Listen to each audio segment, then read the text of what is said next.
Assalamualaikum warahmatullahi wabarakatuh. Salam sejahtera untuk semuanya. Saya Pak Ali dari Insight Chamber. Pembelajaran 2 sekarang. Ya, ini adalah halaman 10. Oke. Untuk pembahasan yang lain ada di sini. Ini sudah disusun urut ya, mulai tema 1 dan seterusnya. Link dari playlist ini ada di kolom deskripsi. Silakan dicek. Kita langsung saja bahas tema 2. Tahukah kamu bahwa batik Indonesia sudah mendunia? Membuktikan bahwa produk Indonesia juga mampu bersaing di era globalisasi. Ya, sebagai warga negara Indonesia, aku sangat bangga dengan hal tersebut. Nah, ayo kita cari tahu lebih lanjut tentang bagaimana produk batik bisa mendunia. Oke, kita lihat di sini. Hani adalah seorang pengrajin batik. Ayahnya seorang pengusaha kain batik. Dahulu usaha ayah Hani kecil. Ayah Hani terus berusaha mengembangkan usahanya sehingga kain batiknya bisa terjual sampai ke luar negeri. Ayah Hani menggunakan reklame untuk mempromosikan batiknya. Reklame biasa kita sebut juga dengan iklan ya. Ayo mengamati. Berikut ini adalah reklame milik Ayah Hani. Nusantara Batik menyediakan berbagai corak dan warna menarik khas Indonesia. Karya jari-jari tangan anak bangsa. Info lebih lanjut hubungi nomor handphone sekian, email dan alamatnya. Secara berpasangan, tulislah hal yang ingin kamu ketahui lebih lanjut tentang iklan dalam bentuk pertanyaan. Mungkin apa fungsi dari iklan?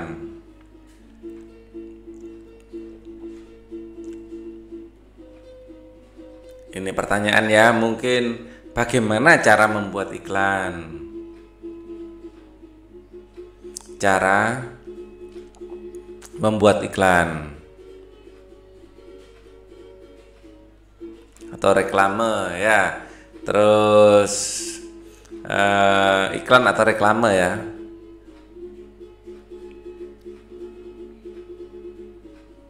Ya. Bagaimana membuat iklan? Kemudian di mana kita bisa menampilkan iklan? Bisa menampilkan iklan. Menampilkan atau memajang ya. Iklan. Oke. Tukar pertanyaan yang telah kamu buat dengan teman di sebelahmu dan diskusikan jawabannya bersama-sama. Ya. Ya, kalau untuk ini jawabannya antara lain, saya jawab dengan warna lain ya. Apa fungsi iklan itu? Untuk memasarkan produk ya, memperkenalkan produk. Memperkenalkan produk. Produk apa saja ya? Bagaimana cara membuat iklan? Ya, membuat iklan adalah membuat kata-kata, menggunakan kata-kata yang menarik. Kata-kata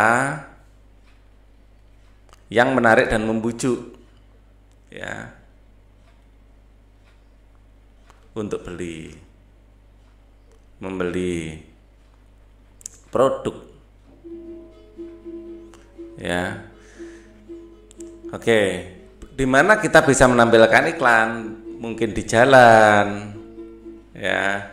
Iklan itu bisa di televisi, radio, internet, ya. Bisa ini namanya media elektronik, ya. Iklan bisa di media elektronik, bisa juga di media cetak, ya, koran, majalah. Ya, ini adalah tempat-tempat yang biasa dilihat orang pada intinya. Tukarkan pertanyaan yang telah kamu buat dengan teman sebelahmu dan diskusikan jawabannya bersama. Apa itu reklame? Coba kamu kelompokkan gambar-gambar mana yang termasuk reklame dan mana yang bukan reklame. Ya, ini yang termasuk reklame. Ya. Nusantara Batik menyediakan berbagai corak warna, ini reklame ini. Orang pintar pilih batik Indonesia, ini juga reklame. Ya, produk Indonesia kenapa tidak? Ya, kalau ini kita zoom ya, ini semuanya reklame rasanya. Ya, kita perbesar, nah, biar lebih jelas. Batik Indonesia adalah warisan leluhur yang kaya akan nilai budaya dan wah ini bukan reklame. Reklame itu mengajak untuk beli, ada kontaknya untuk belinya di mana. Kalau ini batik Indonesia adalah warisan leluhur yang kaya akan budaya, seni. Kalau ini kampanye, kalau ini bukan reklame, ini kampanye penggunaan batik ini. Ya, lebih ke kampanye. Ini kampanye. Ya, ini bukan ya, ini baru yang reklame. Ya, menyediakan berbagai jenis batik. Ya, dia memang jualan reklame itu. Ya, ini jualan. Kalau ini batik Indonesia adalah ini bukan. Ya, itu kampanye penggunaan batik. Ya. Nah, kampanye ini pun sebenarnya untuk menunjang reklame, tapi tidak secara langsung, ya. Kalau ini jelas produk batik apa gitu ya. Jadi belinya di mana memang untuk tujuan ekonomi. Ya. Kalau ini untuk mensupport, biasanya yang memberikan seperti ini pemerintah ya, mensupport, mendukung, mensupport itu. Menurutmu apa itu reklame? Reklame adalah upaya bentuk pernyataan ya, yang ditulis di di kertas ya. Ini adalah pamflet ya, pamflet atau upaya apa itu reklame, upaya untuk dalam bentuk. Kalau di konteks ini adalah jangan upaya ya, enaknya apa ya, kayak selebaran atau iklan gitu aja ya, iklan ya yang menampilkan yang bertujuan untuk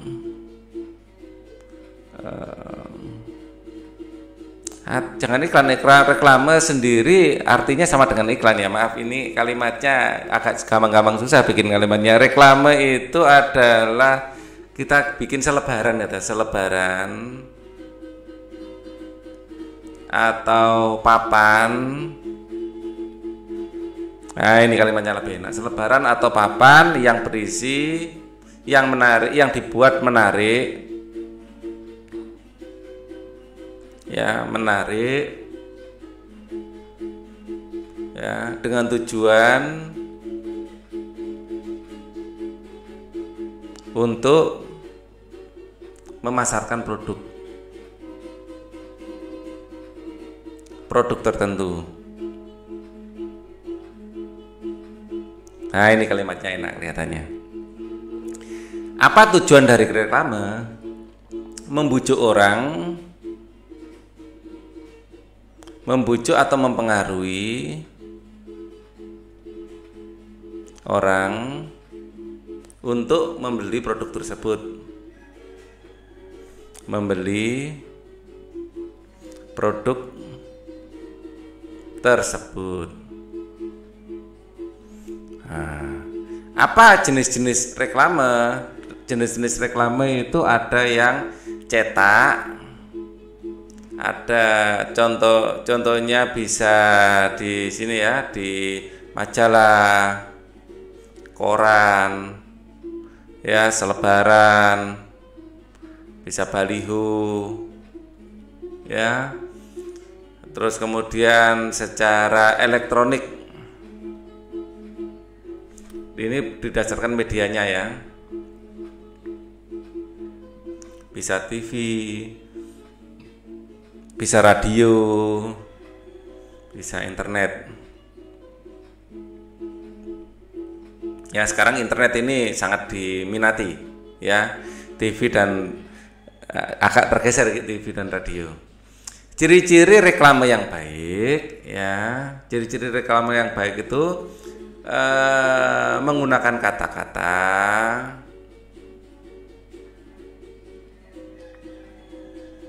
yang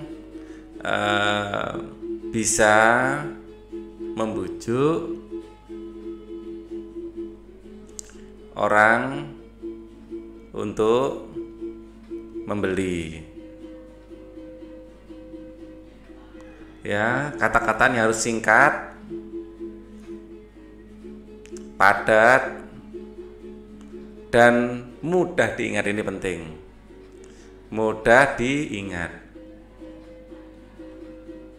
Banyak contoh-contoh ya, kalimatnya apa? Kalimatnya singkat, padat, dan mudah diingat. Nah, ini gabung ya, diingat. Singkat, padat, mudah diingat. Ya. Reklame digunakan untuk menginformasikan, ya, mengajak atau menganjurkan dan menawarkan produk. Reklame dibuat menarik sehingga pembaca ingin mengikuti anjuran atau membeli barang yang ditawarkan. Ada berbagai jenis reklame, diantaranya poster, iklan, plakat, spanduk, selebaran, baliho, buklet, dan lain-lain. Ada reklame, ada yang bersifat komersial, ada yang non komersial. Komersial digunakan pedagang untuk menawarkan barang atau produknya, sedangkan non komersial digunakan untuk mengajak masyarakat untuk melakukan suatu hal, misalnya hidup bersih, hemat energi, dan lain-lain. Yang saya anggap sebagai kampanye ini non komersial ya. Ini adalah non komersial. Jadi artinya memang kita diminta untuk memakai batik, tetapi ini ajakan, tidak ada belinya di mana, tidak ada. Jadi ini untuk apa ya? Kampanye, iklan kampanye ini untuk mendukung yang kiri dan kanan ini. Ya. Tapi di bawah ini dimasukkan iklan juga ya. Dimasukkan ya. Reklame bersifat komersial dan non komersial. Ya, kalau ini dimasukkan dalam reklame berarti ketiganya ini ya reklame. Ya, ini enggak jadi silang. Ketiganya reklame, tapi reklame yang non komersial. Ya, kita ngikuti aja yang ada di buku ya. Jadi ini juga reklame, tapi reklame yang non komersial, bersifat mengajak, menganjurkan, tapi tidak secara langsung tidak mengajak untuk membeli. Ya, ya tidak ada kontak dan tidak ada penawaran di situ. Hanya pakailah batik, kita harus bangga. Ya, reklame harus menarik. Ya ini penting. Reklame harus menarik. Hal yang harus diperhatikan dalam membuatnya adalah sebagai berikut. Slogan jelas, mudah dimengerti. Bahasa baik, menarik dengan huruf yang sesuai. Ilustrasi menarik, mudah diingat. Tata letak gambar dan tulisan baik.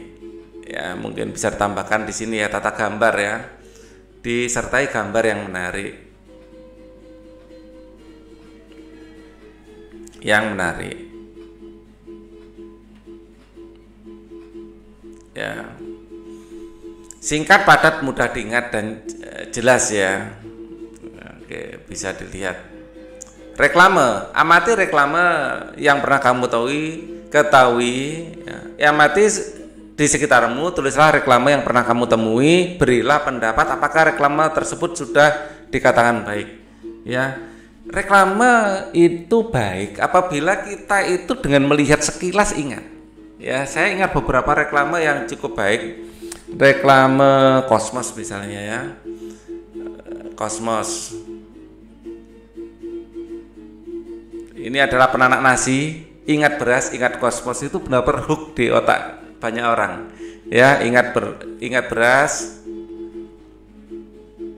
ingat Cosmos. Nah, ini adalah satu reklame yang berhasil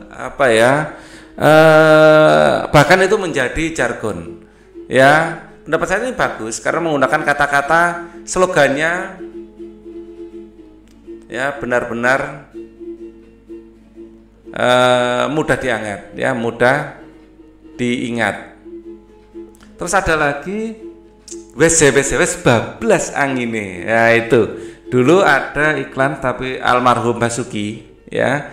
Nah, itu selalu bisa menemukan kata-kata yang mudah diingat. itu untuk apa ya, tolak angin kalau nggak salah. Ya, ada produk tolak angin.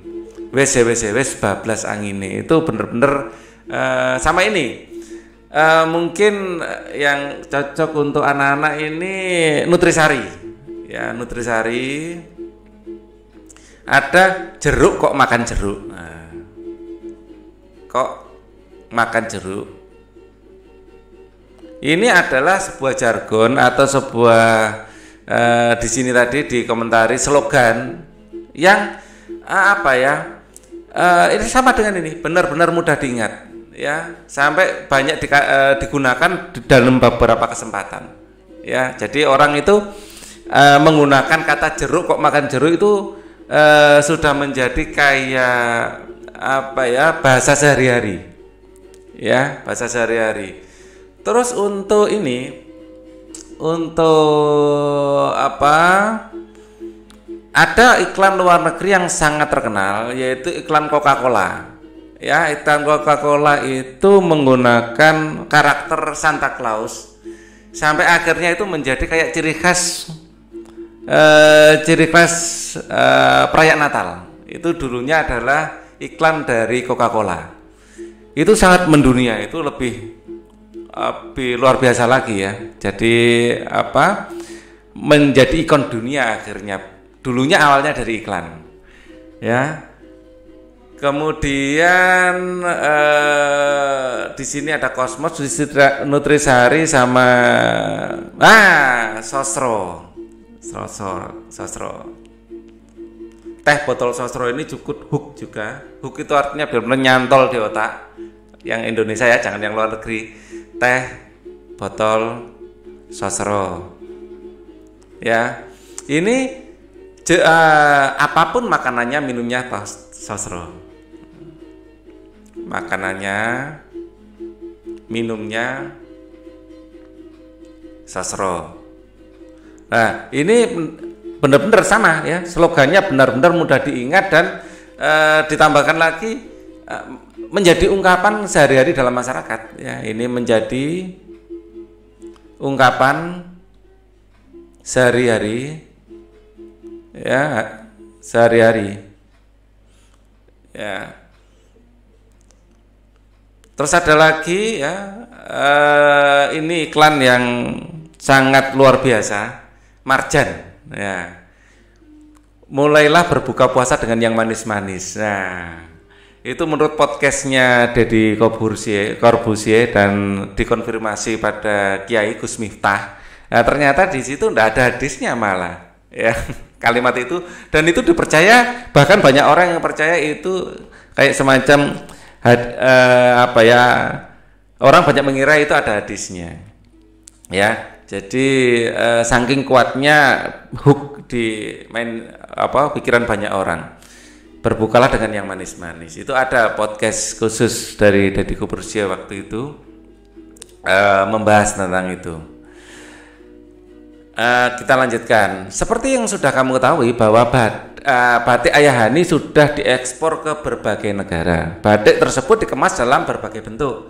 Berikut ini adalah contoh beberapa kemasan batik. Di sini batik Kulon Progo, ya. Hal serupa ya. Batik tersebut sekarang kita fokus pada kemasan ya. Dikemas dalam berbagai bentuk. Berikut ini adalah contoh beberapa kemasan batik, ya. Hal serupa juga kita temukan pada kemasan berbagai produk yang ada di sekitar kita. Sekarang amati berbagai kemasan produk yang kamu bawa dari rumah. Kelompokkan kemasan-kemasan tersebut berdasarkan ciri-cirinya. Perhatikan bagian atas dan bagian alasnya. Apakah sama? Ya, bagian atas dan alasnya sama. Ini bagian atas dan alasnya. Di sini ada bentuk ini adalah balok. Di sini berbentuk tabung. Ini juga balok. Ya. Kita lihat bagian atas dan alasnya sama. Iya. Sama. Untuk yang pertama sketnya bisa seperti ini. Ini balok. Bentuk seperti ini. Ya. Yang disebut bagian atas itu ini. Ini bagian atasnya, terus ini adalah bagian alasnya dan itu sama bentuknya. Terus yang kedua ini adalah tabung. Nah, sketnya bisa seperti ini, ya. Ada bagian atas dan alasnya. Ini adalah bagian atasnya dan ini adalah bagian alasnya. Yang ketiga, ini balok juga, tapi dengan bentuk yang berbeda, tapi pada intinya sama, ya. Bagian atas, ya, bagian atas yang sini dan bagian alasnya yang bawah itu sama, ya, sama. Oke. Kubus, balok, prisma, segitiga adalah bagian dari prisma. Sebentar. Jadi bagian bawah sendiri apa ya?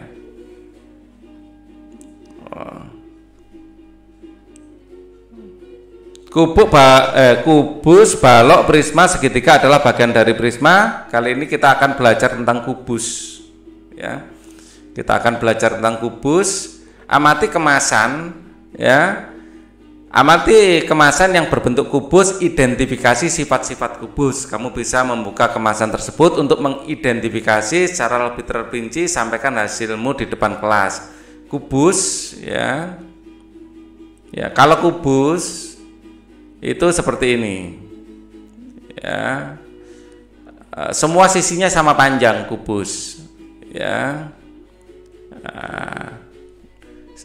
Kubus yang pertama semua rusuk sama panjang. Sama panjang. Jumlah rusuk adalah 12.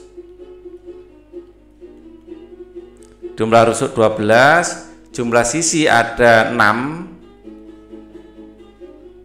Ada 6. Ada 8 titik sudut. Memiliki 8 titik sudut.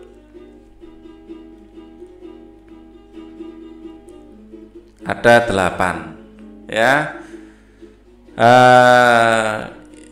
Jumlah sisi ada 6 dan identik, sama persis, ya, identik. Semua sisinya sama. Oke. Jadi semua rusuk sama panjang, semua sisi juga identik, sama persis, berbentuk persegi, ya. Sekarang kita akan melakukan eksplorasi untuk mengetahui rusuk, sisi, titik, sudut pada kubus. Alat-alat yang dibutuhkan dalam kegiatan ini adalah gunting, lem kayu atau lem sejenis, alat tulis, spidol, double tip atau slow tip atau lem, ya. Bahan-bahan lidi, tusuk sate atau sedotan, benang kasur, ya, kalender bekas, ya. Oke, itu adalah bahan-bahannya. Produk yang dihasilkan sebagai berikut. Ini adalah kubus, ya. Di pojok-pojok kubus biasanya tulis A, B, C, D, E, F, G, H di titik-titiknya dan melingkar, ya. A, B, C, D arahnya, E, F dan E itu di atasnya A. Ya, ini penting dan arahnya sama. Jadi A di sini, B di sini, E di sini, F di sini. Harus melingkar. Tidak boleh A, B, C, D, tidak boleh. Ya, harus urut. Langkah-langkah membuat kerangka kubus dari lidi atau tusuk sate. Siapkan lidi sebanyak 12 buah. Ini sesuai dengan rusuknya, ya. Ukurlah semua lidi dengan panjang 15, semua rusuk sama panjang, ya. Panjang lidi sesuai dengan ukuran, potong lidi sesuai dengan ukuran. Rekatkan 12 lidi sehingga menjadi sebuah kerangka kubus dengan menggunakan lem. Potong kalender bekas dengan ukuran 15 cm dan tulis label A, B, C, D, E, F, G, H. Tempelkan label tersebut pada kerangka. Perhatikan kerangka kubus yang telah dibuat, bentuknya kurang lebih ya seperti ini, ya. Oke, dari kerangka tersebut kita dapat menemukan ciri-ciri kubus, yaitu sebagai berikut. Apakah rusuk kubus sama panjang? Jelaskan ya. Semua rusuk sama panjang. Di situ 15 cm. Semua rusuk kubus sama panjang. Ya, dalam pembuatan kita ini semuanya dibikin 15 cm, ya.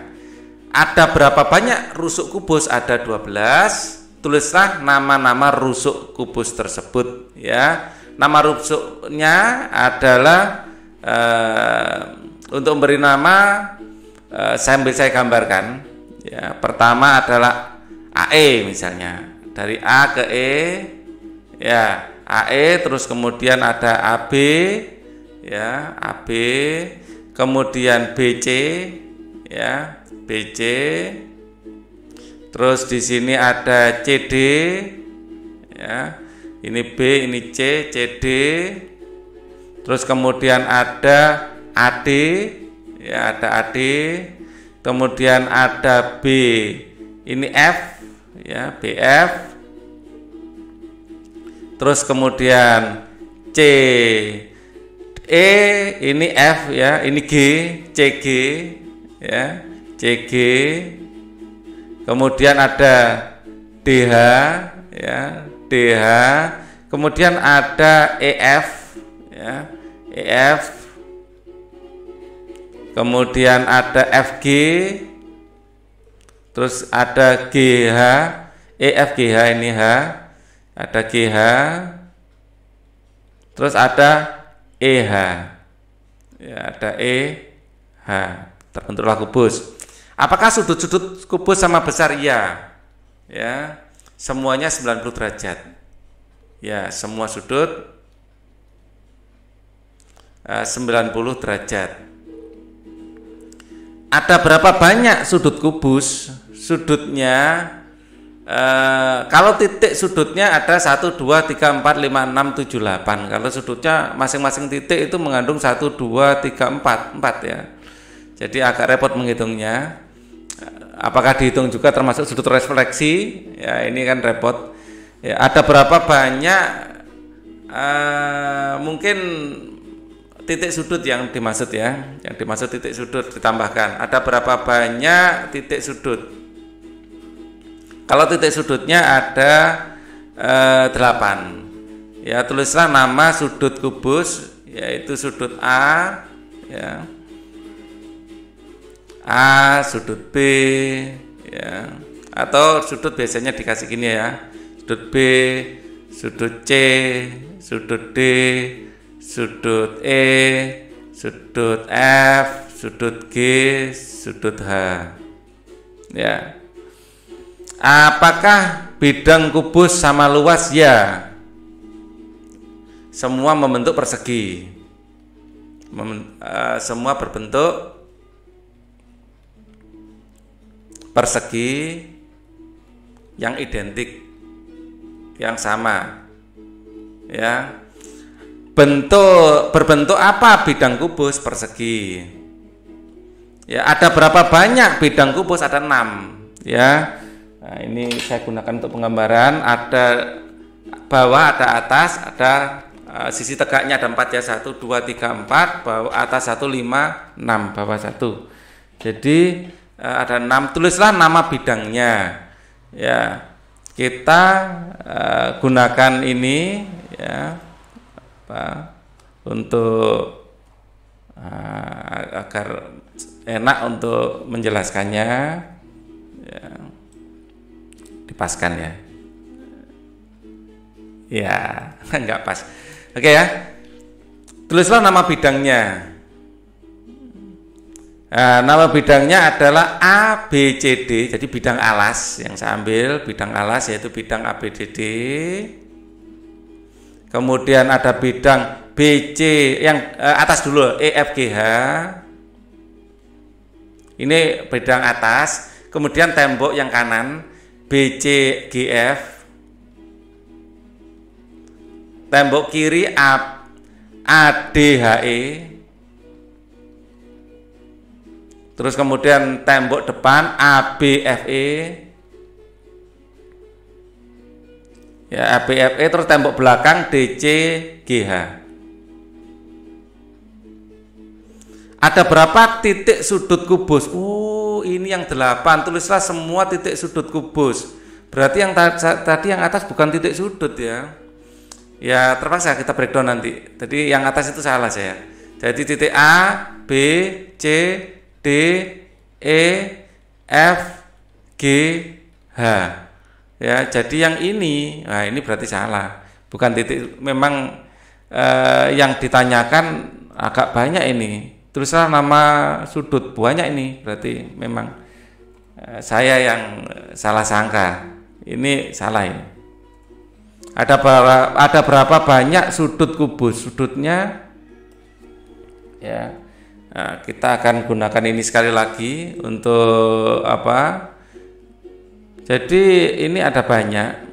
Setiap titik sudut, ya, ini ada 1, 2, ada 3. Jadi 3 kali 8 ada 24. 24. Ya, di titik A saja ada sudut BAE. Ya, terus sudut BAD.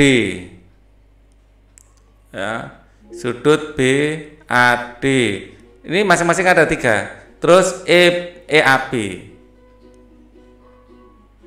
Memang yang diminta seperti itu ya. Terus sudut kedua akan saya gunakan, ini tadi sudut A ya, sekarang sudut B saya kasih tanda biru. Jadi ada ABC. Terus kemudian ada sudut ABF. Terus ada sudut CBF. Ya. Kemudian saya kasih warna ungu untuk C. Ya, BCG. Ya, dikasih sudut ya ini. Nah, dikasih sudut gini. Terus ada sudut yang C ya, masih yang C, BCD. Terus ada sudut DCG. Ya. Ada 24, banyak sekali. Ya, saya bantu yang bagian alasnya saja ya. ABCD. Di D sini ada ADH. Saya kira nggak sebanyak ini, maksudnya nggak diminta sampai sejauh ini ya. ADH. Oh, sudah ADH. CDH. Terus ADC. Ini sudut yang hitam. Untuk yang atas ya, enggak apa-apa deh, saya bantu semuanya. Terus saya gunakan warna coklat untuk E. Ya, untuk E saya taruh sini aja ya. Tempatnya enggak cukup banyak masalahnya. Jadi ada EAF.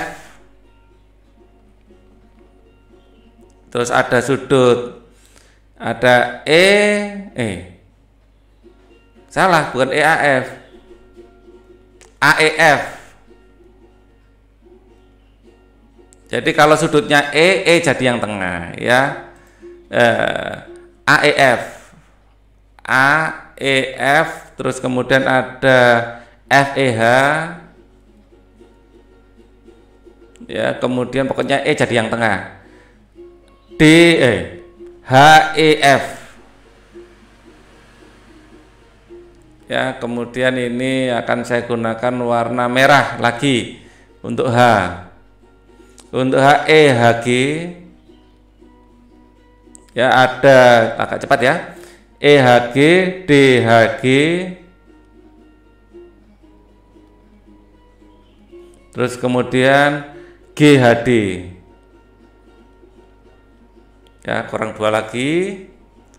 Nah, saya gunakan warna biru lagi untuk ini EFG, kemudian BFG, kemudian EFG sudah ya, EFB. Ya, terakhir saya gunakan hitam. Ya, terakhir saya gunakan hitam, G yang belum ya, FGC, sudut FGC, CGH, CGH, satu lagi FGH. Ya, ada 24 ya. Jadi ini tadi saya salah ya, karena nggak nyangka kalau yang ditanya sebanyak ini. Ya, saya kira salah ketik. Ternyata memang itu yang ditanyakan. Kamu telah bereksplorasi ya. Kamu telah bereksplorasi untuk menemukan rusuk, titik sudut dan bidang dari kubus. Buatlah kubus pada peta berikut, jelaskan ciri-cirinya. Saya akan gunakan kubus ini 1, 2, 3, 4 ya, masing-masing 4. 1, 2, 1, 2, 3, 4 ya, ini harus sama ya, seperti ini ya. Rusuknya berapa? 4. Terus ini kesininya, miringnya di sini bisa saya bikin 1 Ya, di sini miringnya satu, di sini miringnya satu ya, diagonal harus dibikin sama, nanti bagus hasilnya. Ini putus-putus, ya, putus-putus. Ya, ciri-cirinya sama dengan di atas, hanya saja yang spesifik di sini adalah panjang rusuk 4 satuan. Kalau ciri-cirinya sama persis dengan ciri-ciri yang ada di sini, di sebelumnya sama persis ya. Oke. Hanya saja saya bikin di sini 4 satuan dan cara bikinnya seperti ini. Perhatikan ini penting, miringnya sini harus sama. Ya, biar hasilnya bagus. Ya, miringnya sama. Misalnya di sini miringnya sampai 2 kotak, di sini semuanya bikin sampai 2 kotak.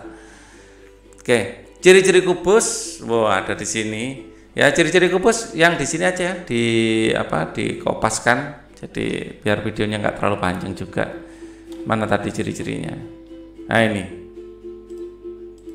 Ini adalah ciri-ciri. Oke. Ini adalah ciri-ciri.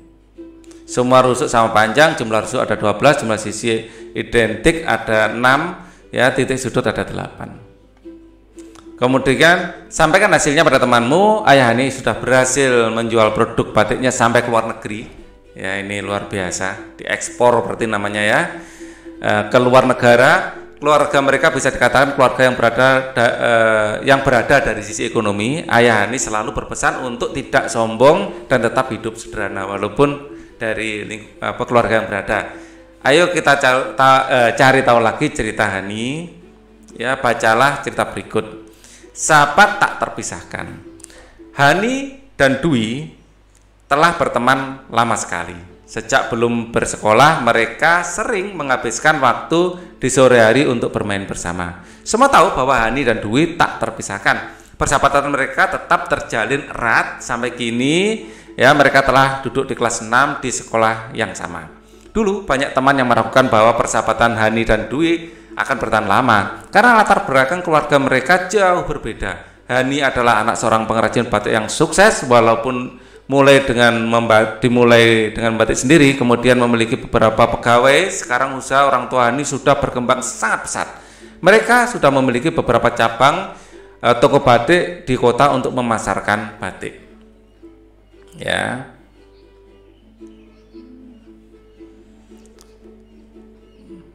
Sampai mana ya tadi untuk memasarkan batik?